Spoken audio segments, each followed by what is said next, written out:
Welcome back for another video. I've been away for a while and just due to some personal and family stuff. But I'm back now and I'm doing my review of NXT Unstoppable. I'm skipping pay-per-view even though it was only a couple of days earlier. To me it was just like a slightly better version of Raw. It wasn't the best pay-per-view. Tag match was awesome though. But what I was looking forward to most was the actual NXT pay-per-view. And yeah, let's get into it. So, first match was Tyler Breeze versus Finn Balor. And holy shit, like, first off, I'm just talking about the intros. I mean, Tyler Breeze had a new intro. He had it was basically like a runway with the 4 models dressed in his sort of outfits. And he came out and it had new lighting and stuff. He had a new outfit. And he came and he was taking selfies with all the girls. So, you know, just little touches made it feel like something fresh. And then, of course, Finn Balor came out and they really amped up his entrance. They put some creepy, satanic-sounding gibberish speaking. And then he crawled out and he had sort of spikes down his back. And he had these, like, little wing things, and yeah, it was really cool. I mean, problem is I hate those stupid head things that he wears, like the tassels or whatever the hell they are. I think that just ruins his look. But other than that, you know, he did his creepy entrance and the all that sort of stuff. But then once he got in the ring and he took that off, he just looked so badass. He had a giant eye on his back. And just the makeup was just so much more detailed, so it was really awesome.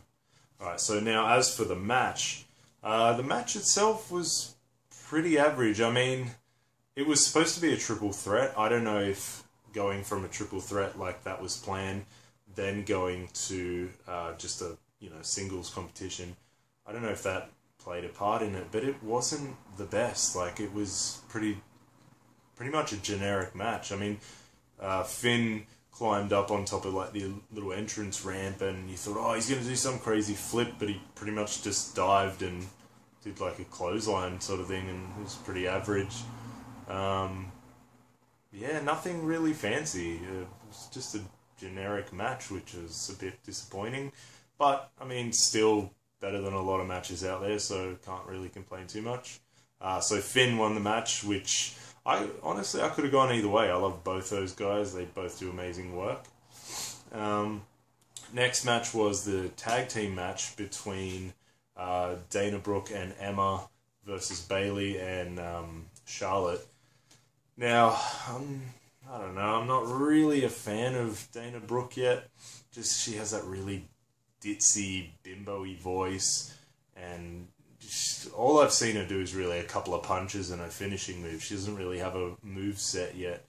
But that was actually a pretty good match. I mean, all the Divas matches in NXT are pretty damn good. There was a weird bit of a pause at the end where Dana Brooke went to just give an axe handle on the stomach of Charlotte because she had her figure 4 on, and she sort of paused like this and waited for Bayley to slide under her, and then she hit Charlotte. It was just really weird. It's like she was just purposely waiting for her. But then Bayley came under her legs, grabbed her with the Bayley to belly, pulled that off, and then Charlotte did natural selection, and they won the match.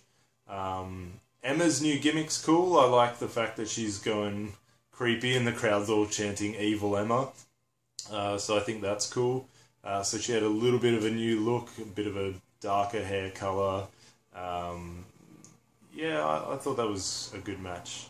On to the next one. I think it was Rhino versus Baron Corbin.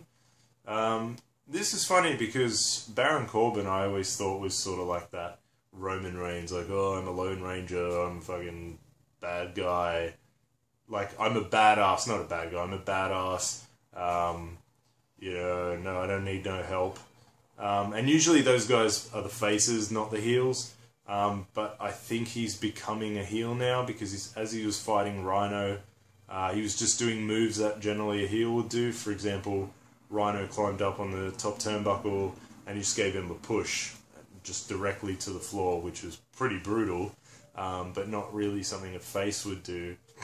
And just after the match, just the way he goes about himself, he's a bit cocky now. It just sort of gives me that impression that he's having a heel turn.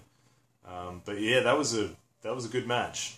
Baron did win because, you know, obviously they're not going to have Rhino win because they're trying to build up Baron Corbin as like this badass. But yeah, that was a good match. What next? Jeez, I can't even remember. Oh, the tag team titles match. I'm not sure if I've swapped these over, but anyway, I'm going to get through the matches. So the tag team titles was Buddy Murphy and that other guy. Fuck, what's his name? Always get him. Wesley Blake, that's it. Wesley Blake and Buddy Murphy. Buddy Murphy, Australia, you know, Australian represent. Anyway, and they were versing my favourite tag team, Colin Cassidy or Big Cass, sorry, and Enzo Amore. And of course, I wanted Enzo Amore and Big Cass to win, but unfortunately they didn't. But I thought they came out with Carmella, and I thought that she was gonna have a complete heel turn and basically screw up the match for Enzo and that. I thought she was going to sort of side with Buddy Murphy and Wesley Blake. But what happened was Alexa Bliss actually came out because if you saw the previous NXT, the tag champs came out and helped Alexa Bliss. So she actually came out, hit Carmella. Big Cass went, oh, hey, I'm going to go check out what's going on, which is always stupid, because it's like, just let him fight. And he went over, and then they knocked him out of the ring, and Enzo copped it. So, to talk about the match a little bit is, I have a problem with the fact that they just annihilate Enzo all the time. Like, I get it. I get the fact, oh, he's little, Big Cass, you know, he's 7 foot, so let's pick on the little guy. You know, have him hang in there, last minute tag him Big Cass, he comes and clears house. But the problem is people think then that Enzo is a shit wrestler because they just get him, he's just getting his ass kicked. Like, he's becoming a Santino where great on the mic, funny, but get their ass kicked. And that's stupid because how do you come back from that without people going, oh, this guy sucks? So I was glad tonight that, or sorry, not tonight, but when the pay-per-view was on, I was glad that they gave Enzo a bit more on the offense this time, because he's usually just getting his ass kicked, but he got to actually show some of his moves off, and it really made him look a lot better for it. However, towards that end of the match, they really had him just sort of digging deep and looking like he was completely annihilated, and he basically lost from getting pushed off the top turnbuckle, which was a pretty bad way to lose a tag team title match. But hopefully they get another shot. I mean, those guys are friggin' awesome. I love their promos, I love their ring work, I love everything about them. They're just hilarious.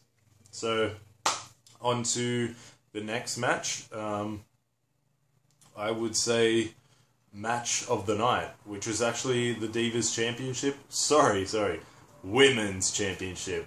Because women's wrestling in NXT, amazing. Divas wrestling on Raw and SmackDown, shit. I'm sorry, but I love Paige, I loved AJ, you know, Natalia's alright, but when you put them against shit wrestlers, they're gonna have crap matches. You put fucking Paige against someone like Naomi who's Botch Fest McGee, or you put him against Eva Marie who doesn't know anything, they're gonna be crap matches, because they have to dumb themselves down to compete on that level. So I can't stand watching Divas matches. But fortunately we have NXT. So Sasha Banks versus Becky Lynch.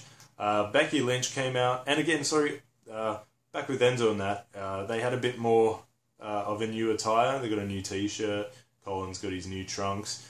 So everyone was sort of getting that new look, which is usually what happens at WrestleMania for a lot of the main roster stars. They sort of get that new attire. So it was good to see that this was sort of like a little bump up in presentation. They had a bit more of a light show going and all that with the arena. So anyway, Becky Lynch came out, new attire, bright red long hair, looks pretty much like the chick from Fifth Element, and Corey Graves even said that, multipass. So yeah, it was different, but she looked good. And Sasha Banks, just pretty much the same outfit, new colours. She had like yellow and blue. And I always find it cute that she comes out and she can't not smile. Like, she's supposed to be the mean heel, but she just comes out smiling. And why wouldn't you? I mean, you're one of the best female wrestlers and everyone knows it. So this match was freaking awesome. You had so many crowd chants. You had Suplex City because Becky Lynch did a couple of awesome suplexes. You had them chanting, "This is wrestling," because it was Wrestling 101. They did a lot of pinfall attempts. They did a lot of chain wrestling stuff. Becky Lynch was on the apron, and so was Sasha Banks, and she sort of got her in a wrist lock and then just dropped down, and Becky just fucking ate that canvas. It was brutal. It sounded brutal. Everyone was like, holy shit, that was crazy. Just a lot of back and forward action. It was... you have to watch it. It was friggin' awesome. It was one of the best female matches I've ever seen. And Sasha Banks won. And after she walked out of the ring, Becky Lynch had pretty much a standing ovation. Which is weird because I'm not sure if she's moving on or something, or if it was just that acknowledgement that, hey, you did an awesome job. But I hope it's not that she's moving on to something else, because she's friggin' awesome. So finally we got the main title match. I'm pretty sure I haven't forgotten any matches. If I have, you can backhand me. But the title match, Kevin Owens versus Sami Zayn. I wasn't too sure I wasn't too sure what to expect, because Kevin Owens has his title match. I don't even know if it's a title match, to be honest. I don't think it is. But Kevin Owens has his match against John Cena at Elimination Chamber. And I thought if Sami Zayn comes out and totally obliterates Kevin Owens, then Kevin Owens is going to look weak for John Cena's match. However, Sami Zayn did take John Cena pretty much to the limit.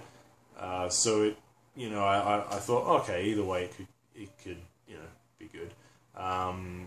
But I thought Sami Zayn would win, and then Kevin Owens would then go on to fight for the US title against John Cena.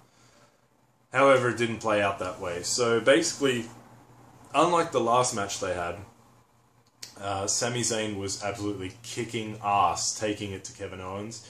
It was really Kevin Owens on the defensive versus last time where Kevin Owens was cleaning house. And then basically it spilled out onto the outside, and you thought, oh, holy shit, like, whatchamacallit, Sami Zayn is just kicking ass. And then all of a sudden, I can't remember exactly what happened, but he got caught by Kevin Owens and bang, did the powerbomb onto the apron again, and it just looked brutal as ever. And of course, Sami Zayn just dropped like a sack of shit. And the ref came over and he's like, back off, we need to check on him. Kevin Owens is still kicking him and hitting him. They call out more refs and he's still hitting him. They puts him into the ring, all the refs are coming out, stop, and he's still going. William Regal comes out, grabs him by the nose, lifts him up, and then Kevin Owens hits William Regal. Then you have more refs just like, stop. Kevin Owens grabs a chair, he goes to hit him, and then music plays, and you're like, oh, what's this music? I haven't heard this before. Hits him with the chair, and out comes Samoa Joe. So everyone who's watched him on TNA and Ring of Honor, he's a good wrestler. I don't like him personally because I'm not a fan of his personality, just in his, just his character. But in terms of wrestling skill, he's great. I mean, his finishing move, the Muscle Buster, is fucking awesome. So it was a weird ending because it didn't really end via pinfall. It wasn't really Sami Zayn wins by disqualification. It kind of seemed like it was a no contest. And to end on a guy coming out, I can see the appeal because everyone loves Samoa Joe, so it was a big ending. But it was just weird because you just wanted some sort of conclusion to that Kevin Owens Sami Zayn saga. But nonetheless, it's a big superstar that they got, so people in the crowd would have loved it.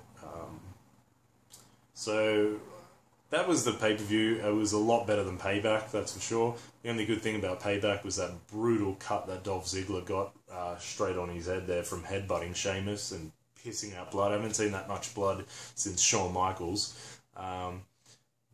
But my problem with not the pay-per-view of NXT, but what's happening is I'm worried that they're getting too many big names and people like Tyler Breeze are sort of being kept down a bit. I know he's still fighting in the main event, but I want pretty much everyone in the division, Hideo, Finn, Tyler Breeze, Sami Zayn, Kevin Owens, I want them all to be the champion, and they can't all be the champion because there only is tag champs and the NXT championship.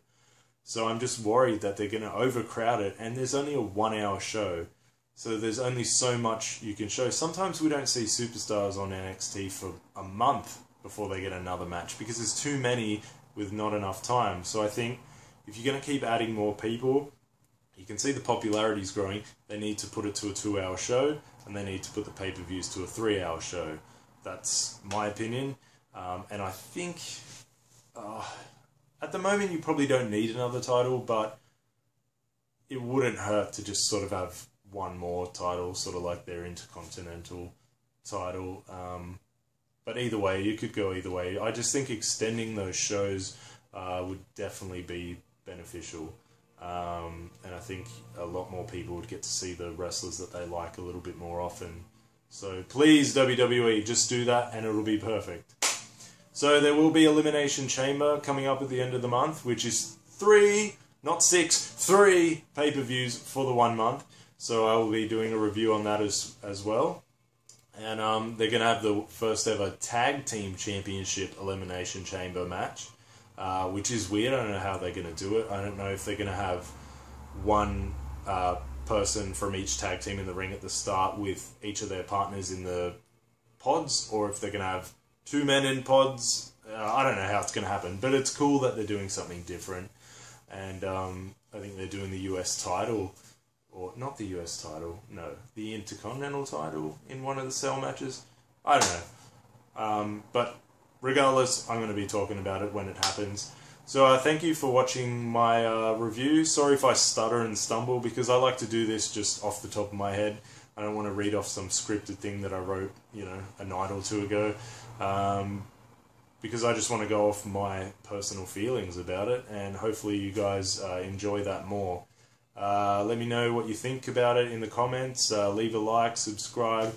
Let me know what I can improve on in these reviews. What do you want to hear more of? If you want to know what moves they were doing, stuff like that.